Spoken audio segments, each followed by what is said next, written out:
Pastures says, be safe.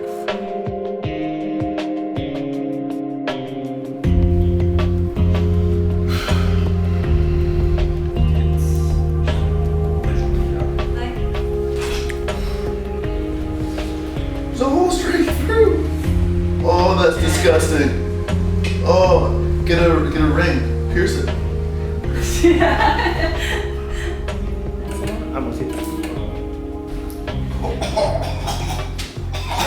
That's pretty bad. Yeah, you can feel the pressure. Thank goodness for a helmet. Thank goodness for hip pads. And a few stitches. They burned my flesh to stop the bleeding. Apparently it hit an artery, but there's no fractures. And tomorrow, we're back at it.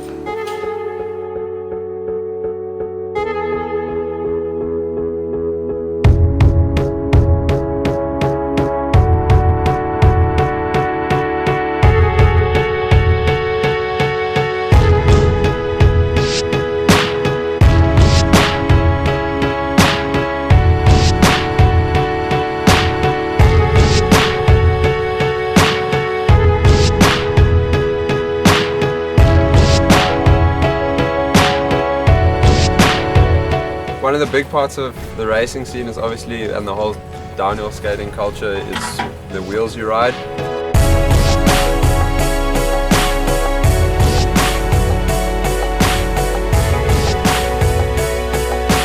I've decided to go with flywheels, 81A durometer. They're pretty much a good wheel for this hill. It's really smooth tar, so they grip nicely and the slide is really smooth, so been really happy on them so far.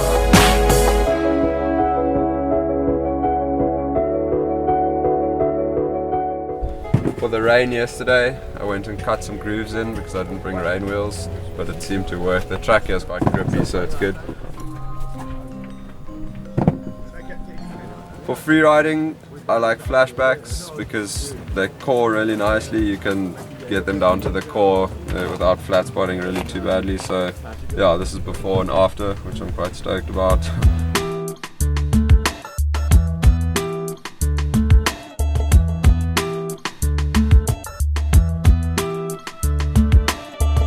Then every wheel company is different.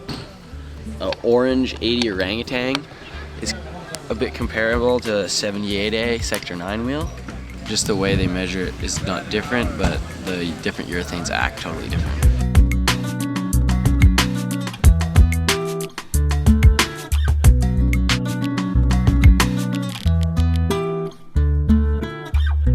Otang wheels, that's a big help. They drift so well and they grip up. Just really like it. Yeah, gear. I'd say in the first couple of years my dad wasn't really happy about what I was doing, but then he found out how big of a deal it is for me and how well I can do. And really quickly he started supporting me. Still always had a board and would cruise around, but there weren't any hills where I lived, so I stopped skating and just got into surfing and that kind of thing. If I hadn't got back into downhill skating, I wouldn't be in Switzerland now. Oh, for sure, my family supports me there. They're pretty happy I'm out skating, and they were excited to hear I was coming out on the World Cup tour. Well, I figure there's two paths I can go down. One would be trying to get a job in the industry, and the second would be like trying to go back to school. So I was working in post office, but I quit my job to have a new job. And if I not be a skateboarder, I probably will be a snowboarder or a skier or a downhill mountain biker. I don't know, but something downhill because I don't like running, you know. Maybe in the past I've been skateboarding a bit too much and didn't care about other things in life like school or work. I've been skateboarding my whole life. I got kicked out of high school because of skateboarding, and I think, I don't know, it's not really doing me any favors. I just love it, man. I don't know what I'm going to do after, and I don't know.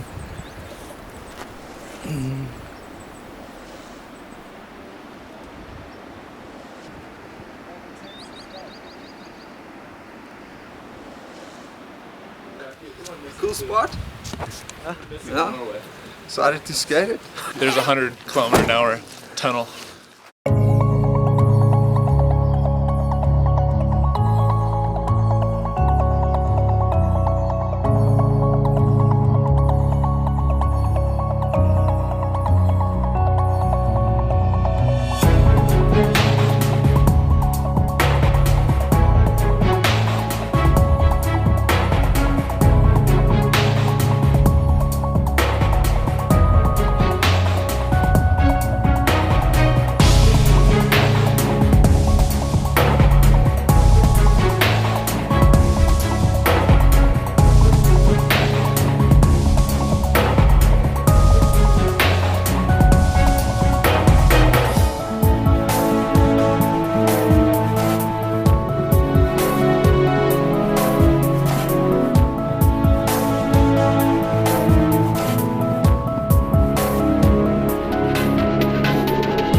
Ben told me that the tunnel you can't air brake and you can't slow down, and then there's a corner straight out of it, so I was like super scared for that because he said it's a left or so. So I was thinking like toe side at 100, okay, see what happens, and then I saw it was far away, I was like, okay, cool. But I was scared, but I really enjoyed it.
Well, you have to have a solid board. Like if your board's all flexy and flimsy and stuff, no matter what else you're riding, it's not going to feel that great if you start to go super fast. The people at Quebec luckily helped me build a new board, and it's a shorter wheelbase drop board. There's less drop, so it's quite a bit stickier in the corners. The full bag at least has some 3D concave in it. You can see on the side the concave itself raises up to allow a pressure point so you know where the tail of your board is. The vicious grip tape, the stuff's super gnarly. If you're a street skateboarder, you don't want a whole lot of grip on your board, but in longboarding it's totally different where you want as much grip onto your board as possible because you're really forcing a lot of weight sideways and having to react to the amount of grip that your wheels give you. As well, some more extra vicious underneath to allow for more shape, to know exactly where the end of my board is and give a little kicktail for some fun. I try to know a lot of what's going on with my equipment. I have adjustable base plates on my trucks and hardly anyone has that, and I actually adjust them like by 3 degrees and I think it makes a difference.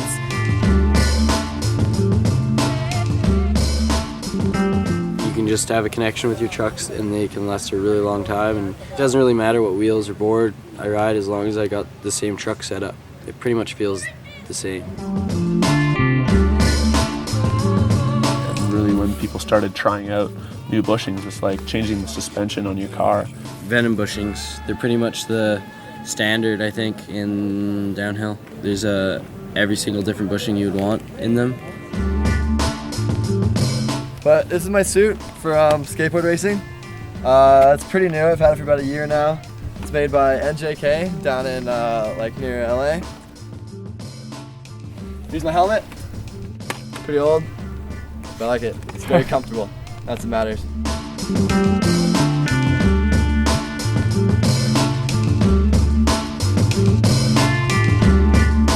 Say something about the helmet and leathers. Something? Helmet, Something. leathers. Ah, good. Thanks, we're done. Let's go. Sweet. And cut!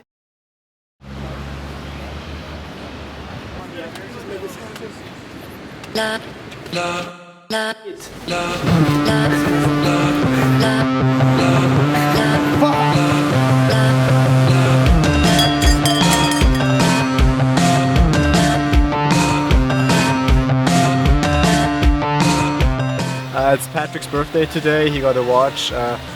Everybody is stoked on that because they think we can save some time. But as a matter of fact, Patrick now just knows how much of delay he has.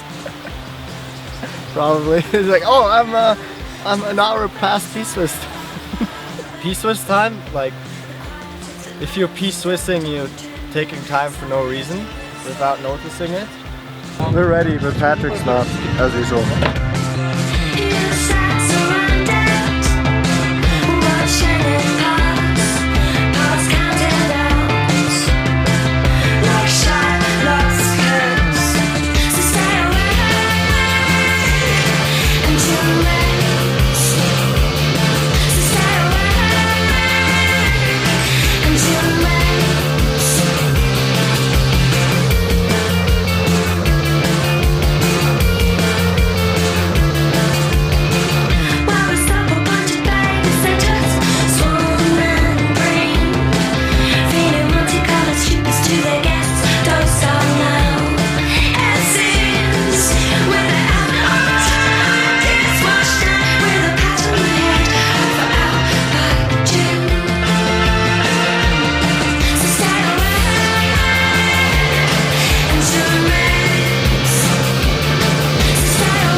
Flying into that hairpin, like with a camera car there, a car coming in the outside lane at like 50 miles an hour, well shut the fuck up. Maybe you'll be understood.